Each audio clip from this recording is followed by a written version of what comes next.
Buenos días. Continuamos con la segunda entrega de la serie de podcast Salud y Sociedad del Colegio Oficial de Médicos de la provincia de Cádiz. Probablemente todos hemos tenido o vamos a tener contacto con algún familiar o con algún amigo al que les han diagnosticado un cáncer. Durante el año 2024, las tasas de mortalidad por tumores malignos se han equiparado a las enfermedades cardiovasculares en nuestro país.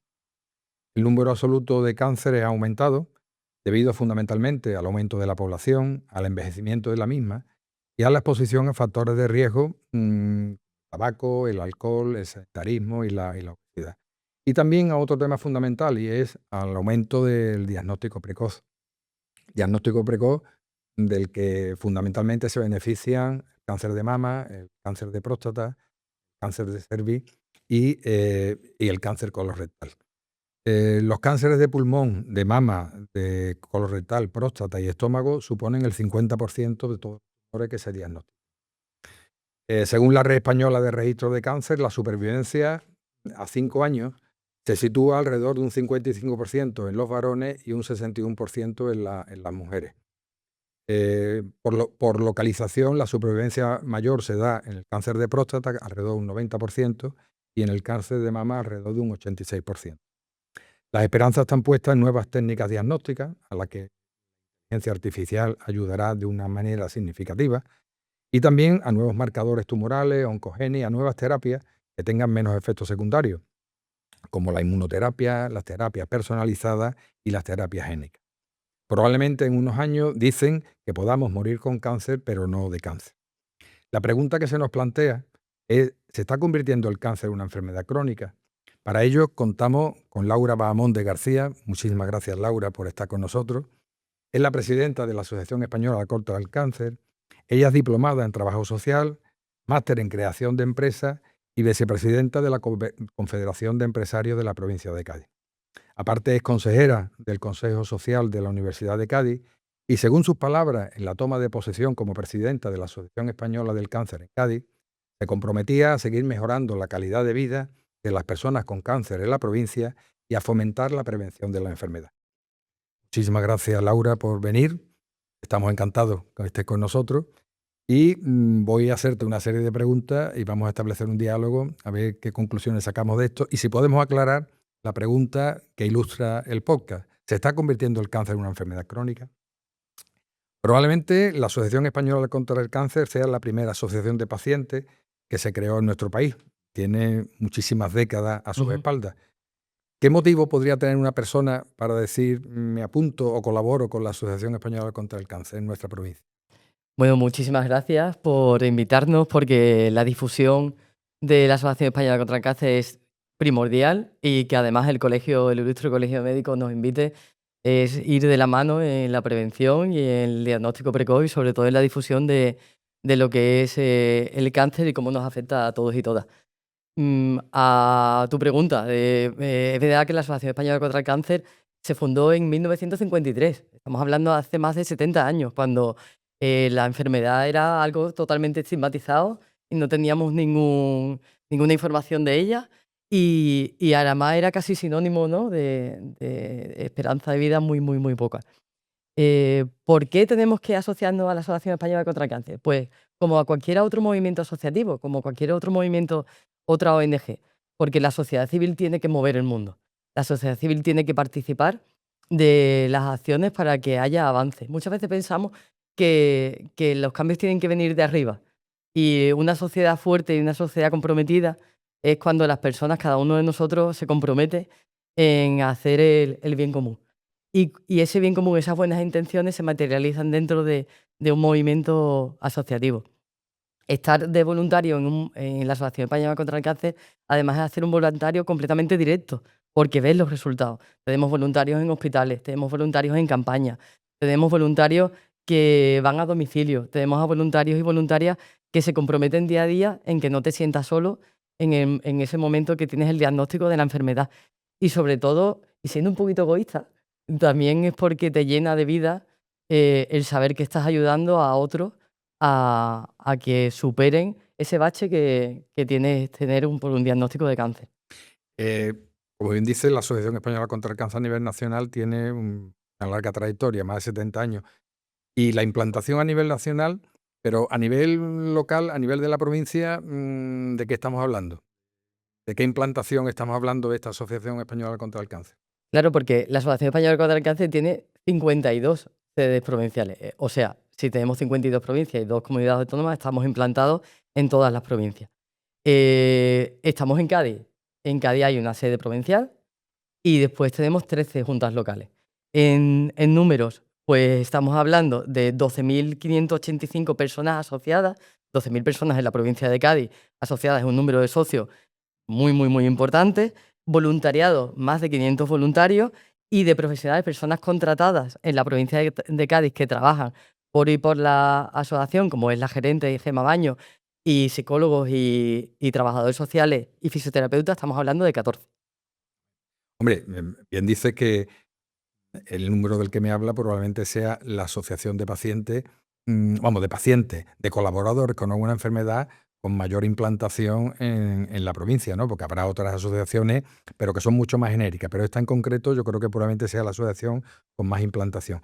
¿Y qué servicio ofrece a la ciudadanía la Asociación Española contra el Cáncer aquí en la provincia de Cádiz? O sea, nosotros vamos allí a la asociación, llamamos a la puerta, sé que siempre está abierta, que tenéis un teléfono disponible 24 horas de atención continua, pero ¿qué me puede ofrecer o qué ofrece la Asociación Española contra el Cáncer a aquella persona que llama a la puerta porque le han diagnosticado una enfermedad o porque a un familiar le han diagnosticado la enfermedad?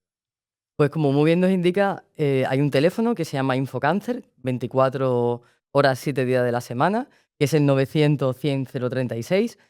Y a partir de ahí te deriva a cualquier servicio gratuito, porque puedes ser socio o no y vas a tener los servicios exactamente iguales.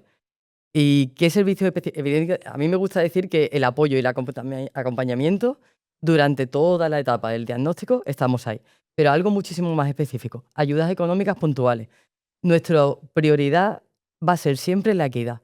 ¿Qué significa la equidad? Que cualquier persona que viva en cualquier territorio de la provincia, tenemos una provincia muy grande y los hospitales son los que son, tiene que llegar esa ayuda tanto psicológica como de trabajo social, de consultas de tema laboral, porque tenemos que tener en cuenta que la esperanza de vida cada vez va a ser mayor.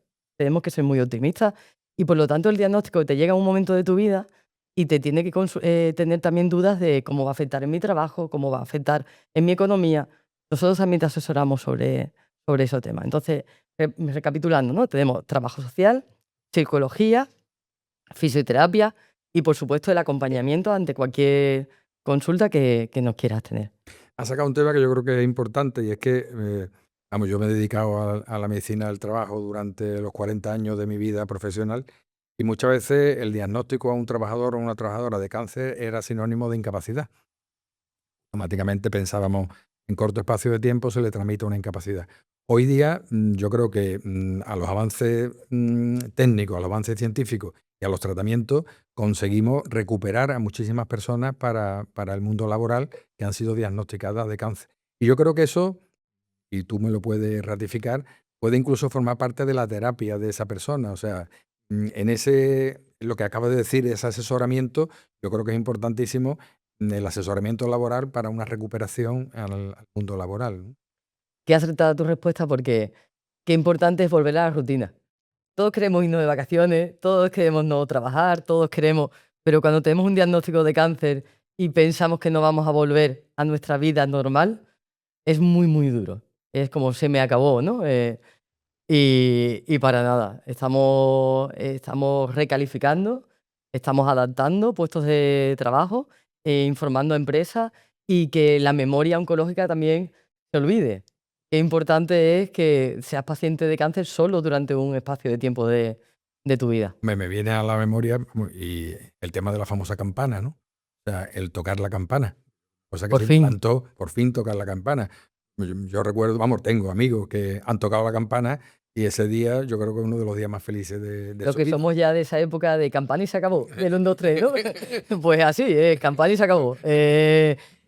Volvamos a la normalidad y qué bonito volver a tener una vida llena de esperanza.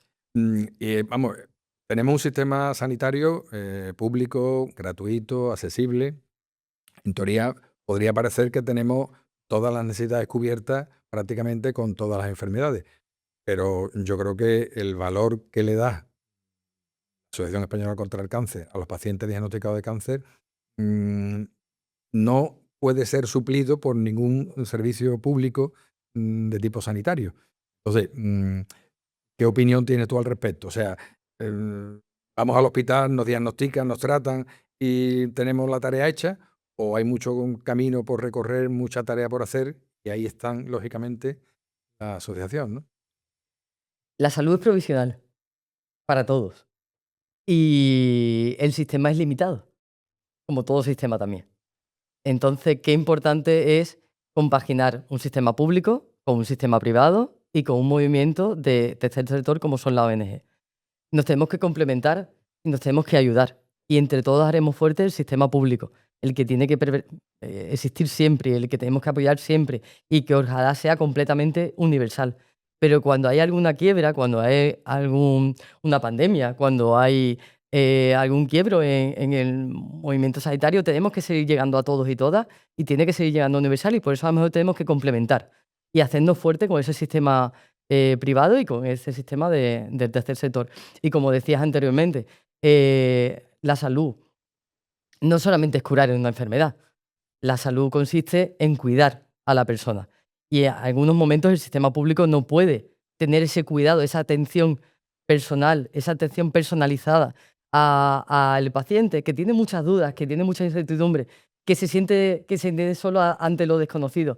Qué importante tener un médico, una asistencia social que le ayude en esas dudas que aplacarán todos sus nervios, ¿no? Y la acompañará. Y ahí está la Asociación Española contra el Cáncer.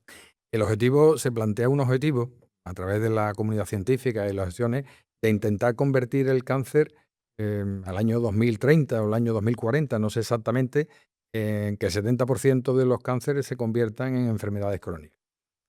Para eso no solamente van a valer los avances científicos, sino que tiene mucho que decir la Asociación Española contra el Cáncer, porque yo creo que dispone de recursos y dispone de medios para poder avanzar tanto en la investigación como en otros campos, ¿no?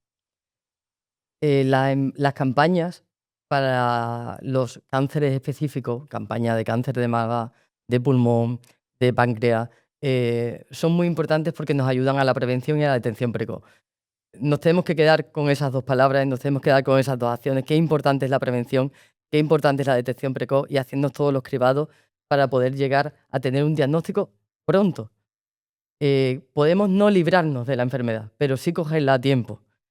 La prevención, no damos importancia al día a día, a cómo nos tenemos que cuidar. Parece que el tabaco, que el consumo de alcohol, drogas, estamos hablando de drogas diarias que consumimos, no nos afectan a nuestro organismo. Nuestro cuerpo nos va a acompañar durante toda tu vida y tenemos que ayudarle a que se sienta sano y feliz. Cuando pensamos en una persona saludable, es una persona que se cuida, no es una persona que se deja llevar por la vida, es una persona que se cuida diariamente, que se informa, que sociabiliza con los demás, que tiene inquietud por aprender, que tiene inquietud por saber cómo estar mejor día a día. Hablamos de la inteligencia artificial, no nos van a suplementar, ¿no? Una inteligencia artificial si nosotros mismos no nos estamos cuidando y aprendiendo a cómo compaginarnos, ¿no? Así que la prevención y la detección precoz son fundamentales y ahí está la Asociación Española contra el Cáncer para ayudarnos. Hay una pregunta, y me viene con lo que ha hablado de la investigación, de la prevención y demás. Últimamente hemos tenido noticias a través de los medios de comunicación de problemas de financiación del CENIO, Centro Nacional de Investigaciones Oncológicas, que ha sido un referente a nivel nacional. Y la pregunta, ¿se invierte en España lo suficiente en investigación? O como ocurre en muchos campos, esperamos que nos lo traigan de fuera. Sí, desgraciadamente sí. Se invierte muy poco y sobre todo para el impacto social que tiene el cáncer. Hablamos de datos, ¿no? El cáncer representa el 1,5% y el 2% del Producto Interior Bruto español. Y solamente se invierte el 0,1% del Producto Interior Bruto español. Estamos hablando de cantidades muy, muy, muy, muy pequeñas, casi insignificantes a lo que se invierte. ¿Qué hacemos nosotros como Asociación Española contra el Cáncer y cuál es nuestro valor? Hablamos de datos, ¿no? La provincia como Cádiz invirtió 294.000 euros solamente en investigación pero si hablamos de la Asociación Española contra el Cáncer, destinó 33,65 millones de euros, la entidad privada que más invirtió. Pero a mí me gusta no solamente hablar de dinero, sino de cómo ayudamos a los investigadores con sus cátedras a seguir investigando y no solamente a cáncer de máxima recurrencia, sino cáncer que tienen muy poco número de pacientes, pero que son muy importantes que sigamos investigando y tener implantación, ¿no? En esos cánceres y poder llegar a esa investigación. Has hablado de la prevención, el diagnóstico precoz. Creo recordar que la Asociación Española contra el Cáncer fue la primera en España que empezó a implantar programas de prevención de cáncer de mama, hablando de los Sí. años 70 por ahí. Mm, ¿Cuáles son los cánceres que ahora mismo se pueden prevenir? Porque ojalá para todos los cánceres existiera una analítica, existiera una prueba diagnóstica que pudiera detectarlo en fase precoz. Por desgracia existen muchos que no se pueden diagnosticar en fase precoz. Pero los que se pueden diagnosticar en fase precoz, ¿qué llamamiento le hacemos a la población? Porque muchas veces la gente pues pasan olímpicamente, como están sanos, pues no se preocupan. Pero yo creo que a partir de una determinada edad tenemos que empezar a preocuparnos y ver la posibilidad de detectar este tipo de patología de una manera precoz y por lo tanto con una mejor expectativa de tratamiento. Efectivamente, si me permites, me vas a dejar un poco de prevención específica por cada tipo de cáncer de mama. Cáncer de mama, autoexploración mamaria regular. Qué fácil, además, qué sencillo, cada vez que vayamos a ducharnos, por ejemplo, hacer una autoexploración y saber, y ante la duda, por ejemplo, ir al médico, he detectado, y no tiene por qué ser evidentemente negativo, pero vamos a estar atentos y, por supuesto, las mamografías periódicas, que a partir de los 50 años el sistema público nos ofrece haciéndolas y tenemos que ir, ¿no? Dicen que la lactancia materna, ¿no? Hay muchísimos estudios, nos puede ayudar y evitar, evidentemente, lo voy a decir repetidas veces en casi todos los tipos de cáncer, evitar el alcohol, tener una vida saludable, no, por supuesto, fumar. El cáncer de próstata, revisiones urológicas a partir de los 50 años, si tienes antecedentes familiares, por supuesto, ¿no? Aunque no está demostrado que la mayoría de los cánceres tengan una prevalencia genética, sí es verdad que tenemos que saber si uno de nuestra familia lo ha tenido, vamos a tener cuidado por ahí, ¿no? La dieta rica en frutas y verduras, la actividad física regular, y aunque no existe un diagnóstico precoz, ¿no? Pero la PSA y el tacto rectal son útiles para cientos de casos. Eh, Decir dos más, el cáncer colorectal, por ejemplo, el cribado con el test de sangre oculta en heces a partir de los 50 años, que al principio nos da un poquito de cosita, pero qué importante hacerlo y evitar una colonoscopia, ¿verdad? Y evitar un mal mayor, ¿no? Una dieta rica en fibra y vuelvo a decir lo mismo, ¿no? Evitar el alcohol, el tabaco y el sedentarismo. Y por último, el cáncer de pulmón, que tanto nos importa. ¿Qué decir del cáncer de pulmón y el tabaco? Directamente relacionados, imposible saber cuánta impacto tiene, pero sabemos seguro que influye en personas de alto riesgo, fumadores mayores de 55 años, cribados con TAC de baja dosis y, por supuesto, puede ayudar a la detección precoz, evitar la exposición laboral a sustancias tóxicas como el radón o los asbestos y seguir con una vida activa y una alimentación que nos va a ayudar a la prevención de cualquier tipo de cáncer. Hombre, está claro que llevando una vida sana las posibilidades son Por menores, supuesto. pero hombre, como bien decía, hay determinados tipos de tumores donde la incidencia puede tener una relación genética, por lo menos hereditaria, ¿no? Y hay tumores, vamos, y me pongo un poco a colación, tumores que parecen que nos están sorprendiendo y me refiero al cáncer de páncreas, ¿no? El cáncer de Mm. páncreas es el único tumor que según las estadísticas de los registros de cáncer, de registros poblacionales de cáncer en España, ha aumentado tanto en hombres como en mujeres. La mala noticia que te diagnostique un cáncer de páncreas, eso es porque son de los que peor pronóstico tienen. Pero con respecto a las medidas que nosotros podemos tener y adoptar, pues has dicho muy clara, ¿no? O sea, lo que es el tema de una vida saludable y evitar situaciones tóxicas y hacer caso a los consejos que nos pueden dar desde los servicios sanitarios. Mm, Tú en tu vida profesional vienes de una dicotomía entre lo social y lo empresarial, o sea, estás ahí metida a caballo, como que yo creo que muchas veces es difícil compaginar esa dualidad. Pero en esa dualidad, ¿cómo se te ocurrió meterte a presidenta de la Asociación Española contra el Cáncer? No se me ocurrió a mí, No se te ocurrió, ¿no? no, no se me ocurrió para nada. Sí es verdad que teníamos en la cabeza nuestra familia, mi marido y mi hija, teníamos pensado que teníamos que invertir un poco más de nuestro tiempo en hacer una obra social, en intentar devolver lo afortunados que somos en la vida. Y cuando pasó la pandemia, además, también dijimos, de aquí hemos salido fuertes y victoriosos y tenemos que hacer algo. Y nada, me implicaron, me hicieron una serie de entrevistas, me propusieron y pasamos un proceso de selección, casi, para ser presidenta de la asociación y nada, y empezamos poco a poco con un consejo también que es muy importante. Te reúnes de personas que te ayudan a llevar la labor de gestión y, por supuesto, al final hay un número de profesionales que están ahí contigo dirigiéndote y tú eres más la cara visible que otra cosa. Ve, una cara visible, pero yo veo que es una cara visible muy comprometida, que es lo que se pide en estos casos. Bueno, yo con la visibilidad de la cara es lo que da una imagen corporativa a una entidad, en este caso la Asociación Española contra el Vamos a pasar un poco al terreno personal, ¿no? Las entrevistas que hacemos siempre le Sí. preguntamos a las personas porque nos digan algo de su vida. Por ejemplo, una novela. O sea, a ti qué novela tenga que ver o no tenga que ver con el cáncer, tenga que ver o no tenga que ver con el sufrimiento, tenga que ver o no tenga que ver con la alegría de vivir, que yo me da a mí la impresión de que rebosas alegría de vivir. Sí, por supuesto. Bueno, un libro. Tengo un propósito que es leerme un libro al mes. Porque si no, la vida te lleva por otros derroteros o por el TikTok, ¿no? Y empiezas a ver tonterías en internet. Entonces, y tengo una amiga que me provee de libros pero más que el libro que me estoy leyendo ahora, hay un libro que se llama El infinito de un junco, que es de Irene Vallejo, que habla de los libros. Y que es importante porque te acompaña, ¿no? Igual que la música, ¿no? Te acompañan en muchas épocas de tu vida y te hacen recordar, ¿no? Te hacen hasta oler situaciones y vivencias y recomendaría eso. Irene Vallejo, El infinito de un junco. Una muy buena elección. Mm, Escribe en El País los domingos. sí, Hace una es un muy buena. A editorial mí muy como bonita, escritora me muy parece bonita. maravillosa. ¿Y una película? No sé si eres muy de cine. Soy muy de cine, antes iba mucho, mucho, mucho, mucho al cine, ahora me quedo dormida.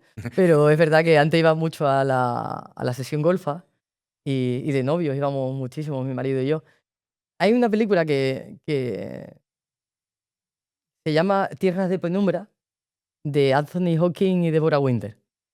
Es de la vida de C.S. Lewis, es el que escribió Narnia, las crónicas de Narnia, pero es una película bonita, de tanto en el paisaje, la fotografía, la música, y habla del amor en la madurez, el amor a partir de los 60, 70 años, y la recomiendo también, una película tranquila. Una pintura. Cualquiera de Sorolla, cualquiera. La luz, cualquiera. La pesca, por ejemplo. Mi padre era patrón de pesca y me parece que Soraya siempre hablamos de algo muy elitista, ¿no? Y en cambio tiene pinturas muy bonitas como La pesca, que habla de los trabajadores en esa época y refleja muy bien, La luz y el color, yo creo que Mediterráneo, no ha habido maravilloso. nadie que lo Os refleje. lo recomiendo, os lo recomiendo. Para ti, un momento de paz. Vamos, que tú te sientas mm, totalmente llena de felicidad y de paz, porque muchas veces la felicidad y la paz van unidas de la mano. Yo no entendía cuando era adolescente que decía, cuando estás tranquila tienes más felicidad, porque siempre quería hacer muchísimas cosas. Y ahora sí lo voy entendiendo con la edad. Estar tranquilo es la mayor virtud. Tener pocas preocupaciones es el mayor de los tesoros. Y si me dices te sientas, pienso en mi sofá, con mi niña de 16 años abrazándome. Eso es impagable. Impagable. Pues aprovecha porque creces muy rápido. Ay, ay, Aprovecha impagable, porque creces muy impagable. rápido. Eres de Cádiz, ¿no? Sí. Un lugar, Cádiz o de la provincia o que hayas visitado que te dé paz y que te dé sosiego. Bueno, es que el mar nos rodea y tengo la fortuna de vivir cerca que veo el mar y escuchar el mar para mí es maravilloso, pero la punta de San Felipe, un dobladillo ahí sentado, y además como nos han puesto uno de los palos del Cano y Oye, ahí estás mezclando el sosiego con el condumio, con lo del total, dobladillo. no he pensado en algo tranquilo, he pensado en una cervecita y un dobladillo, Bueno, eso es sosiego, eso es sosiego. pero no escuchas el móvil. Bueno, y para terminar, y agradecerte de antemano todo lo que nos has dicho, ¿qué le diría a una persona a la que acaban de diagnosticar de un cáncer, o a un familiar que llama a la puerta de la asociación y viene un poco desesperado diciendo: a mi hermano, a mi mujer, a mi padre o a mi madre le han diagnosticado un cáncer? ¿Tú qué le dirías? Aquí estamos. Tranquilidad, esperanza, y te vamos a acompañar en todo el proceso. Muchísimas gracias. A vosotros. Ha quedado genial. Gracias a ti porque me lo has hecho muy fácil, así que gracias a ti.